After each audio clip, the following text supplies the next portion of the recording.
The big story remains a catastrophic presidential debate. Tens of millions of Americans watched in horror what we hear at Newsmax. And all of our viewers, we've been talking about it for years now.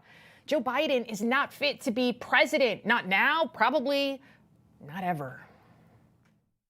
Every single solitary person eligible for what I've been able to do with the COVID, with dealing with everything we have to do with, look, if we finally beat Medicare, there's a lot of young women are being raped by their in-laws, by their spouses, and I'm going to continue to move until we get the total ban on the total initiative relative to what we're going to do with more Border Patrol and more asylum officers.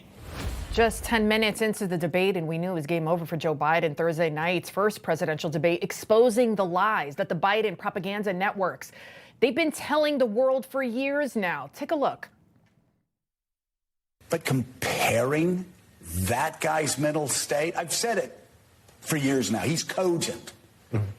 But I undersold him when I said he was cogent. He's far beyond cogent. In fact, I think he's better than he's ever been. That was MSDNC's Joe Scarborough just a few months ago. That was in early March. Did you hear what he said, cogent, and praising his mental cognitive, of Joe Biden? Really? Well, now take a listen to what Joe Scarborough said Friday morning after Joe Biden's debate performance. The window is closing very quickly. And if Joe Biden is not up to doing this, and if last night did not reveal that to you and other Democrats, then it needs to be revealed pretty soon.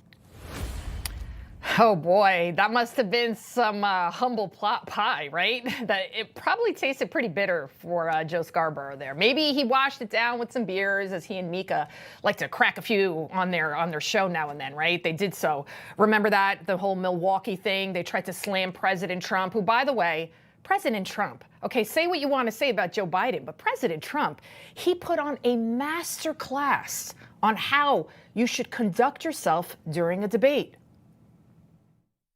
We get a lot of credit for the economy, a lot of credit for the military, and no wars, and so many other things. Everything was rocking good. We finally beat Medicare.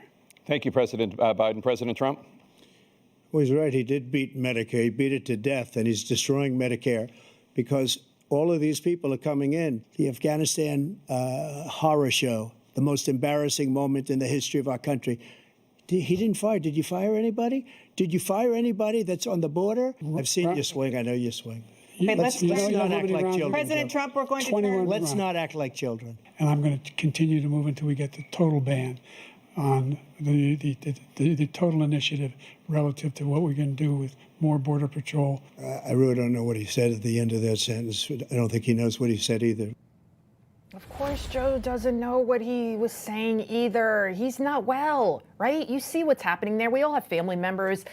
We know. And despite Joe trying his best to bait Trump, taunt him with this convicted felon this and porn star that, Trump, thankfully, he never raised his voice. He never interrupted. He didn't take the bait. The former president, he acted like the consummate statesman you and I all know he is, right? But once again, the fake news, they were exposed for constantly making Trump out to be some sort of monster, that he's erratic. Yet you saw it there. Trump, he stayed on message. He talked about policies, closing our border, making our country great again. And as Trump, he left the stage with his head held high. Joe Biden, you can see it right there in that video. A lot of people didn't catch it. He had to be helped gingerly off the stage by the First Lady, by Dr. Jill. That right there, there's a still frame for you in case you missed it. You tell me, is that a man fit to lead the free world? A guy who needs help going down just 2 steps? Is Dr. Jill, let me ask you that, is she being a dutiful wife, or at this point, should this further humiliation of Joe warrant her being charged with elder abuse? Joe, you did such a great job. You answered every question. You knew all the facts. And let me ask the crowd, what did Trump do? Lie! Oh my God. God, how humiliating, right? Look at that, talking to her husband, the president of the United States, as if he was a toddler, and she was congratulating him for not making a poopy in his pants. But Joe did. He did on that stage, not literally, of course. At least I don't think he did. And did you see the end? Look at that photo right there of her rant after the debate, the freeze frame. That picture right there, that says it all. She should be screaming, "We're screwed!" Because they are. Now that the fake news has been unveiled like the bad guy in a Scooby-Doo episode, the Biden puppets have finally strayed away from their White House talking points and did something that's been long overdue, telling the truth. What are officials who hold office in the Democratic Party saying tonight about President Biden's performance? There are at least some House Democrats who were gathered tonight watching this together, talking to the White House about having him step down. That's how bad it was, in their view. His job was to calm his party, to make them feel that, yes, I can do this. I have 4 more years in me. I have the ability and the stamina and the strength to do 4 more years. He did not do that. He did the opposite of that. Even the New York Times telling Joe that it's time to go. I mean, it's headlines. I mean, they wrote, it's the greatest public service he could now perform. Then the Atlantic Journal-Constitution, they jumped in too. It's time for Biden to pass the torch. Time magazine cover. And now there is a new NBC News report. It just came out last night that Joe Biden is meeting with his family today at Camp David, where they will discuss the future of his campaign or lack thereof. Ooh, this is unprecedented. This is historic. I mean, we've never had this happen before. And Joe, this is dire. This is bad. I mean, you got Joyless Reed and her cohorts. They're abandoning ship. And, you know, they initially acted all surprised, right? They acted all surprised over Joe's performance. But I truly believe that this was all by design, right? I think the swamp knew that Joe would lose bigly. He's a stubborn guy. And they had to set him up knowing that he would fail and force him to step aside. But the key to making this plan happen is the queen of word salad herself, Kamala Harris. This was a debate that your campaign wanted. You pushed for this debate at this moment.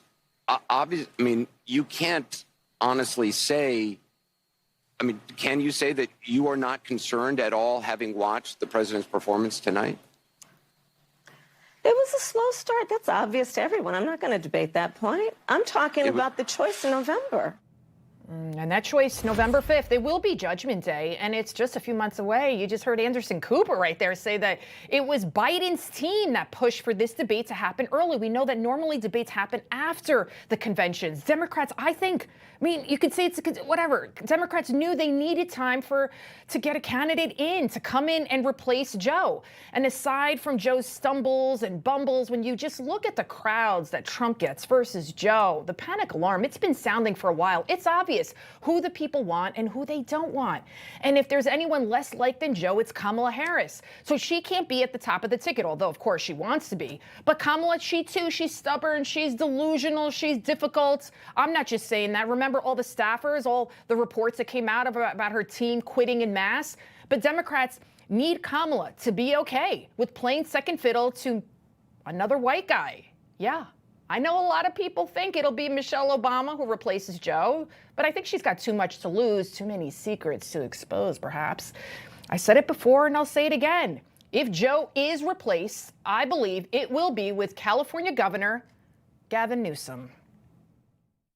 This is a world we're living in now. Donald Trump created where 13-year-olds have to deliver the child of the person that impregnated them. There you have Newsom continuing to make the media rounds, and I know you're thinking, this guy doesn't have a shot. California, it's a hellhole. Guess what? I don't think it matters. Because there's a reason Gruesome Newsom keeps bringing up abortion like he did right there any chance he gets. It's because women, millennial women, specifically women my age, a little older, a little younger, they will be ultimately deciding this election. And abortion, yes, the killing of unborn babies is apparently a top priority for many women voters. I've talked about this so many times with so many people. Don't legislate my body. That's what the Republicans want to do. And these same women, low information, emotionally guided women that override their common sensibilities, will make excuses for Newsom's failings because they think he's cute. They'll say he's got nice hair.